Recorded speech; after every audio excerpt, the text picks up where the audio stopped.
स्वयं मैं आपके शरण में आया हूं। और तब महाप्रभु जी ने कहा कि तुम आज नक्शा बना के कल मुझे दिखाओ, लेकिन ये वस्तु ध्यान में रखना, वो जब मंदिर का नक्शा बनाओ ऊपर ध्वजा कलश और शिखर नहीं होना चाहिए, नंदराय जी के घर की तरह हवेली की तरह होना चाहिए।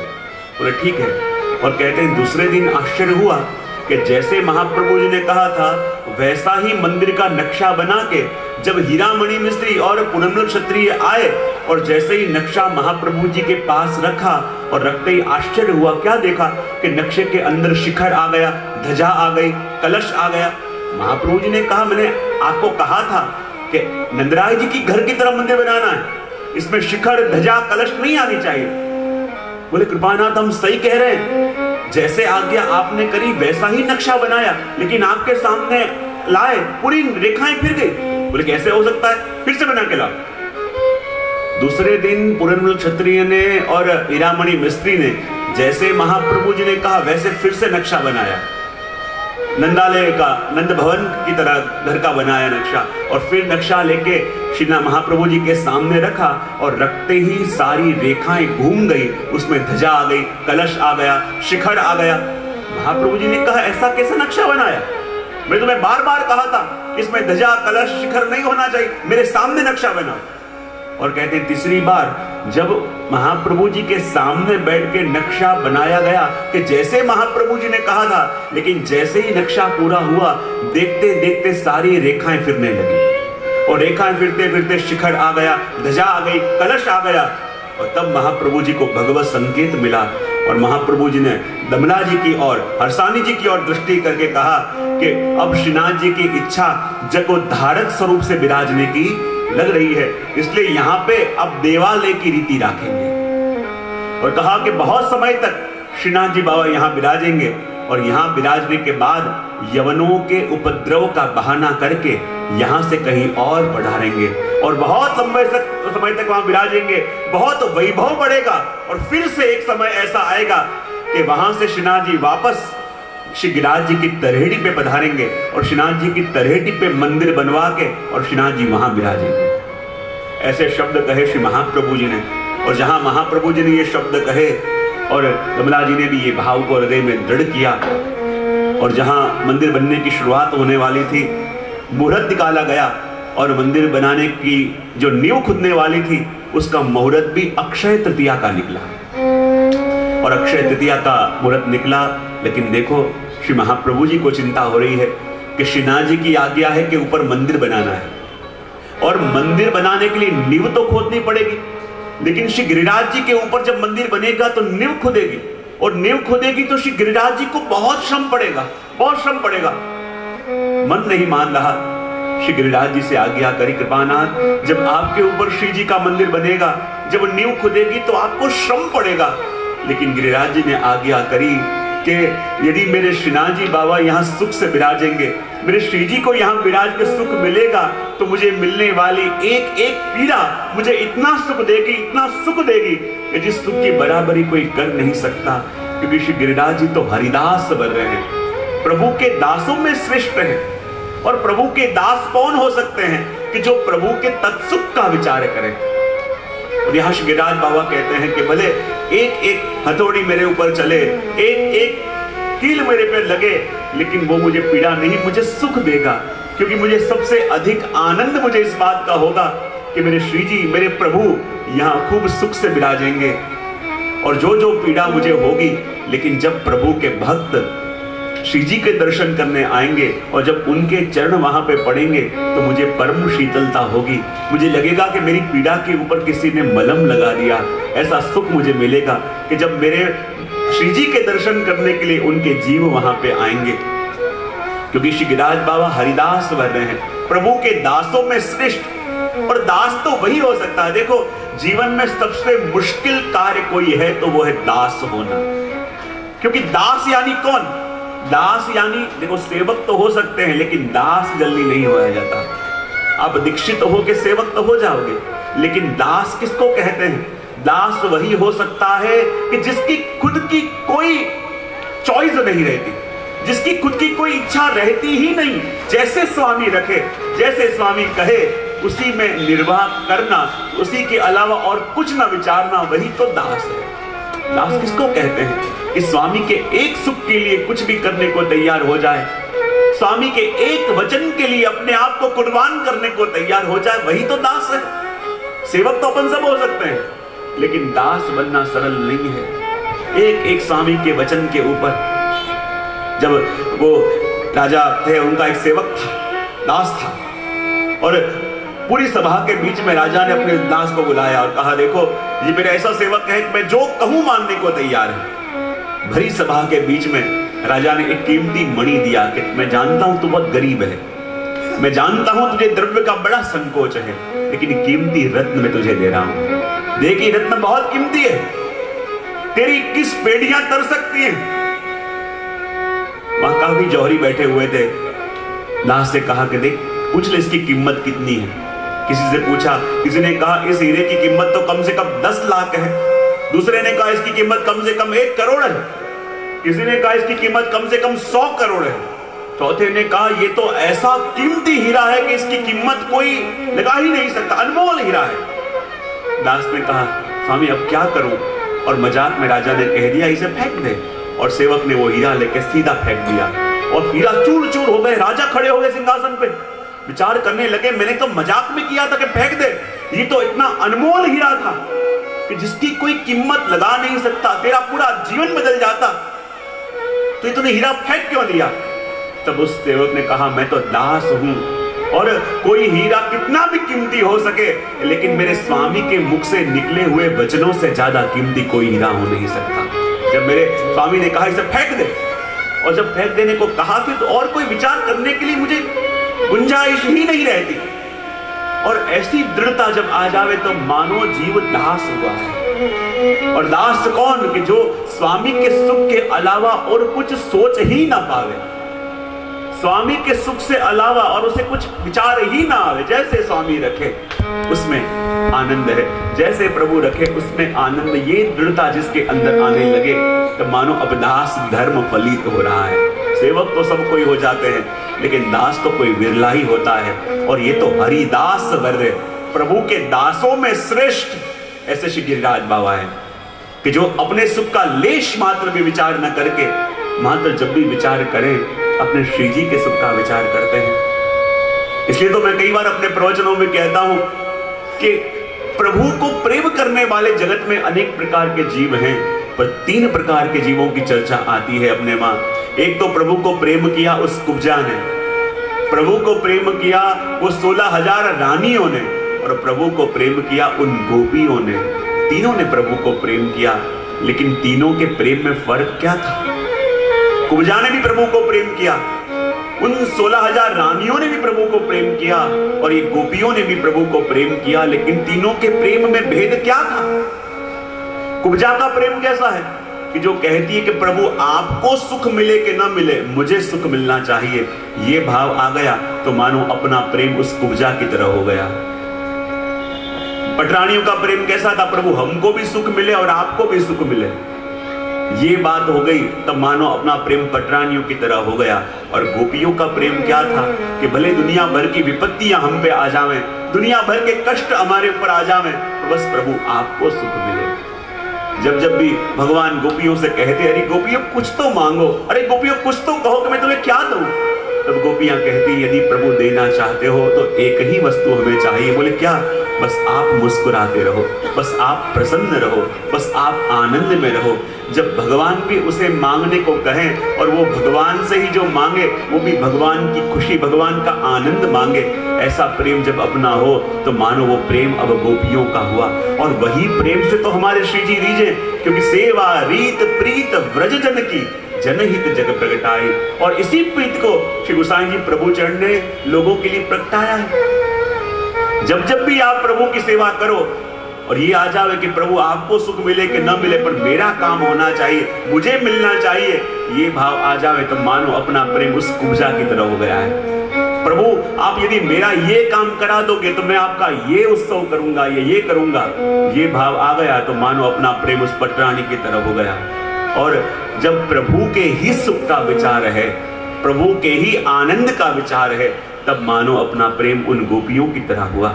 और यहाँ श्री गिरिराज बाबा ने वही कहा कि भले मेरे ऊपर नींव खुदेगी, भले मुझे कष्ट पड़ेगा, भले मुझे पीड़ा होगी, पर एक एक पीड़ा मुझे आनंद देगी, क्योंकि मेरे प्रभु को सुख मिलने वाला है। मेरे प्रभु के सुख का विचार करके सारी पीड़ाएं मैं सह लूंगा, सारी विपत्तियां मैं सह लूंगा। और ये जो प्रेम की पराकाष्ठा हुई, और कहते कि जब वहां नींव खोदी गई वेदोक्त शास्त्रोक्त पद्धति से, और पुनर्मन को बड़ा आनंद था कि इतनी संपत्ति लेके मैं आया हूं, सब कुछ बेच के सब कुछ लेके आया हूं, और 6 महीने के अंदर पूरा मंदिर खड़ा कर दूंगा। और जहां 6 महीने के अंदर पूरा मंदिर खड़ा कर दूंगा, ये संकल्प करके पुरनमल वहां आए थे। लेकिन लेश मात्र जरा सा मन के अंदर भाव भी आया था कि मैं सामर्थ्यवान हूं और ये प्रभु का मंदिर तो मैं 6 महीने में बना सकता हूं। ये लेश मात्र संशय मन के अंदर आया, और ऐसी लीला श्रीनाथ जी ने करी कि जैसे ही मंदिर की नींव खुदी, और नींव खुदते ही उसकी सारी संपत्ति समाप्त हो गई। इतनी अपार संपत्ति लेके आए थे, लेकिन अभी तो मंदिर की सिर्फ नींव खुदी थी, और नींव खुदते खुदते पूरे पुरनमल की संपत्ति समाप्त हो गई। और जहां समाप्त हो गई मंदिर का कार्य, जो अभी नींव खुदा है, काम वहीं अधूरा रह गया। सब लोग आगे आए, बड़े बड़े वैष्णव कहने लगे, श्री वल्लभ आप हमें आज्ञा करो, एक आवाज करो, हम सारी संपत्ति लाके रख देंगे, श्रीनाथ जी के मंदिर का काम रुकना नहीं चाहिए, श्रीनाथ जी का मंदिर निर्मित होना ही चाहिए। लेकिन महाप्रभु जी ने कही कि नहीं, भले तुम संपत्तिवान हो, भले तुम समर्थवान हो, लेकिन श्रीनाथ जी की इच्छा है कि ये मंदिर पुरनमल ही बनाएगा। और पुरनमल शक्ति ने कहा, कृपानाथ जरूर मेरे मन में कोई लेश मद आया होगा कि मैं समर्थवान हूं और ये मंदिर बना दूंगा, काम अटक गया। लेकिन ये संकल्प जो श्रीनाथ जी ने मेरे हृदय में जगाया है, ये कार्य मैं पूर्ण करके ही रहूंगा। वही महाप्रभु जी के चरणों में झुके, महाप्रभु जी की चरण रज ली मस्तक पे, और कहा कि अब मैं कमाने जाऊंगा दक्षिण भारत, रत्न की परखने की विद्या मेरे पास है, और जब संपत्ति इतनी हो जाएगी तब मैं वापस आऊंगा और तब ये मंदिर में सिद्ध करूंगा। ये कार्य क्यों अटका?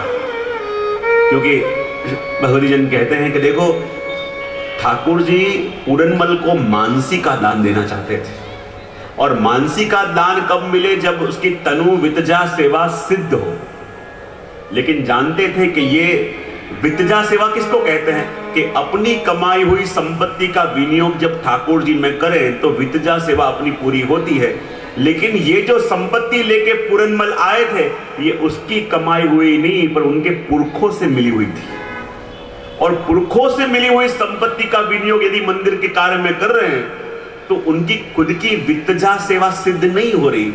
और इसलिए वो सिद्ध कराने के लिए ऐसी लीला श्रीनाथ जी ने करी कि द्रव्य वहां कम पड़ गया, और कमाने के लिए पुरनमल क्षत्रिय वापस दक्षिण भारत की ओर गए, और यहां से मंदिर का कार्य अटक गया।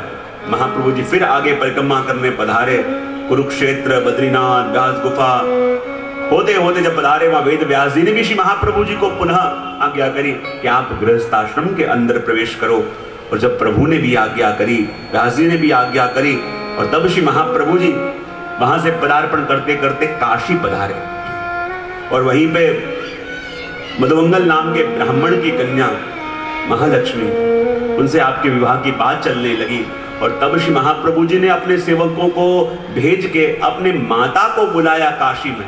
और जब काशी में पधारे, तब श्री महाप्रभु जी का आषाढ़ सुद पंचमी को आपका विवाह संपन्न हुआ। और जब विवाह हुआ, आपके सेवक दूर दूर से आए, श्री महाप्रभु जी का विवाह हुआ, सभी ने ये दिव्य दर्शन का लाभ लिया, मंगल बधाइयां गाई, मंगल कीर्तन गाए, क्योंकि श्री महाप्रभु जी का ब्याह आज हुआ है। सभी को बड़ा आनंद हुआ। और फिर ब्याह के बाद श्री महाप्रभु जी वहीं अडेल गांव में जाके आपने अपना निवास किया, और वहीं अपने कार्य का प्रारंभ किया। यहाँ धीरे धीरे समय व्यतीत होने लगा, और श्रीनाथ जी अब एक एक अपने जो सेवक हैं, कि जिनकी सेवा लेना चाहते हैं, उनको अब एक एक करके श्री महाप्रभु जी से जोड़ रहे हैं। और वही याद आई, जिसकी सेवा श्रीनाथ जी अब लेने वाले हैं आगे, ऐसे रामदास सांचोरा। रामदास सांचोरा गुजरात के एक सांचोरा परिवार के अंदर ही उनका जन्म हुआ, लेकिन माता पिता का अवसान हो गया, गृहस्थी में रह ना सके। और कहते हैं जब चलते चलते वो जा रहे थे तो उन्हें एक दृश्य देखा। बोले क्या देखा? बोले एक आदमी रो रहा है, उसके सामने उसका बैल मरा हुआ पड़ा है, और बैल मरा हुआ पड़ा है और बैठ के आदमी रो रहा है, अरे मेरा बैल मर गया, अरे मेरा बैल मर गया। रामदास जी ने आके पूछा, तुम रो किसके लिए रहे हो? बोले मेरा बैल मुझे छोड़ के चला गया, इसलिए रो रहा हूं। बोले छोड़ के कहां चला गया? वो तो तुम्हारे सामने बैठा हुआ है, सामने तो पड़ा हुआ है। बोले नहीं नहीं नहीं, मेरा बैल मुझे छोड़ के चला गया, यानी वो मर गया। बोले तुम रो किसके लिए रहे हो? तुम किसको जानते थे? शरीर को जानते थे? बोले नहीं नहीं, उसके प्राण चले गए। बोले प्राण को तुमने कभी देखा था? बोले नहीं। तुमने किसको देखा था? बोले शरीर को देखा था। तो शरीर कि जिसको तुम जानते थे वो तो तुम्हारे सामने है, और जिसके लिए तुम रो रहे हो उसको तुमने कभी देखा नहीं था। तो जब तुम रो रहे हो तो किसके लिए रो रहे हो? विचारने लगा वो व्यक्ति रोते रोते, बात भी ठीक है कि जिस बैल को मैं जानता था, मैं तो इस शरीर को जानता था, अब यो भी नहीं कह सकता कि ये मुझे छोड़ के चला गया। बोले जिसको मैं जानता था वो तो मेरे सामने पड़ा है। अब इसकी आत्मा के लिए मैं रो रहा हूं ऐसा भी नहीं कह सकता, क्योंकि उसको तो मैं जानता ही नहीं था, उसको तो मैंने देखा ही नहीं था। विचार करने लगा कि बात ठीक है, मैं रो रहा हूं पर किसके लिए रो रहा हूं? तब उसने कहा, सेठ जी बुरा मत मानना, आप इसलिए नहीं रो रहे कि आपको इस शरीर से आसक्ति थी, इसलिए नहीं रो रहे आप कि उसको उसके प्राणों से आपकी आसक्ति थी, आप इसलिए रो रहे हो कि ये बैल मर गया, आपका नुकसान हुआ, आपको नया बैल लाना पड़ेगा, खर्चा करना पड़ेगा, ये चीज पीड़ा दे रही है। और सेठ जी ये बात याद रखना, जिस प्रकार आप बैल के लिए रो रहे हो कि अब हमारा कौन गुजारा करेगा, जब आप ये देह छोड़ के जाओगे और घर वाले जब रोंगे वो भी इसी के लिए रोंगे, अब ये नहीं रहा तो हमारा गुजारा कौन चलाएगा। और जहां ये शब्द सुने उसे क्रोध आया, और जैसे ही मारने के लिए दौड़ा, रामदास जी भागते भागते गए और एक संग द्वारिका जा रहा था उसके संग जुड़ गए, और चलते चलते द्वारिका में आए और वहां पता चला कि श्री महाप्रभु जी पधारे हैं। और जैसे ही महाप्रभु जी के पदार्पण का समाचार उन्हें मिला, वो भी चलते चलते गए। श्री महाप्रभु जी के दर्शन जब हुए, साक्षात पुरुषोत्तम रूप की अनुभूति भई, और जहां प्रभु के दर्शन हुए ब्रह्म समझ लिया और कहा कि मुझे आपके पास ही रख लो, मुझे आपकी सेवा में ही रखो। महाप्रभु जी ने सेवा में रखा कुछ दिन, और कहते हैं जानबूझ के उसे सूखी रोटी अरोगाने के लिए देते प्रसाद में। सभी को अच्छा मिलता उसे सूखी रोटी देते, लेकिन रामदास जी की दृढ़ता इतनी, सब लोग कहते हैं तुम इतना इतना कार्य करते हो, इतनी सेवा कर रहे हो, लेकिन तुम्हें सूखी रोटी क्यों? जब रामदास जी कहते मेरे वल्लभ के अलावा मेरा हित कोई जानता नहीं है, वो मेरी अधिक सेवा लेना चाहते हैं, इसलिए तो कहते हैं यदि भारी भोजन देंगे तो मुझसे कार्य नहीं होगा, और कार्य नहीं होगा तो मैं कर पाऊंगा। मेरे से अधिक हित का विचार मेरे वल्लभ के अलावा कौन कर सकता है? श्री महाप्रभु जी के पास बैठ के उन्होंने कई ग्रंथों का अध्ययन भी किया, लेकिन जानते थे कि मुझे आपके पास ही रहने दो। लेकिन महाप्रभु जी ने कहा तुझे प्रभु की सेवा मिलेगी, लेकिन थोड़ा समय बाकी है, तो अपने घर लौट जा। और जैसे ही महाप्रभु जी ने अपने ग्रंथों का अध्ययन कराया, रामदास जी को भगवत लीला की स्मृति हुई। उन्होंने भी पद गाया, चली सखी चली अहो व्रज पेट लगी, जहां विकट हरि रस प्रेम। ये पद का गान उन्होंने किया और वापस अपने घर की ओर गृहस्थ के अंदर प्रवेश किया। अब देखो, जब भगवान कृष्ण ब्रज के अंदर विहार कर रहे थे तो अकेले नहीं थे, उनके सारे सखा थे कि नहीं? अर्जुन तो मधुमंगल श्रीदामा सारे सखा थे कि नहीं? तो कहते हैं कि सारस्वत कल्प के अंदर जब भगवान कृष्ण खेलते थे तो उनके संग जो सखा थे, इस कलिकाल के अंदर जब वही कृष्ण श्रीनाथ जी रूप से प्रकटे तो वो सारे सखा अष्ट सखा के रूप से प्रकटे। ये सारे सखा जो हैं ठाकुर जी के लीला परिकर, वो भी अष्ट सखा के रूप से प्रकटे। अब जब श्रीनाथ जी पूर्ण रूप से प्रकट गए तो अपने एक एक सखा को भी सन्मुख कर रहे हैं, और उसमें से एक सखा है हमारे सूरदास जी। कौन? सूरदास जी। कहते हैं कि जब सिंही गांव के अंदर एक सारस्वत ब्राह्मण के घर में इस बालक का जन्म हुआ, पुत्र का जन्म होता है, सब लोग उत्सव मनाते हैं, सब लोग बहुत गुणगान गाते हैं, लेकिन इस बालक का जन्म हुआ और मानो माता ने भी अपनी छाती कोट ली कि ये क्या हो गया। बोले क्यों? एक होता है अंध के जिसके जो देख न पावे, लेकिन सूर किसको कहते हैं कि जिनके चेहरे पे आंखों का निशान ही नहीं था, आंखों के चिन्ह ही नहीं थे। ऐसे बालक को जब देखा माता पिता रोने लगे, इसका गुजारा हम कैसे करेंगे, हम खुद इतने सामर्थ्यवान नहीं है कि बालक को बड़ा कर सके। और ये प्रभु ने कैसा बालक दे दिया जो देखना तो दूर, जिसकी चेहरे पे आंखों का चिन्ह ही नहीं है। लेकिन प्रभु ने जैसी दृष्टि सूरदास जी को दी थी, वो तो ऐसी कुछ दृष्टि थी कि जो देखने वाले भी आंखों से देख नहीं सकते।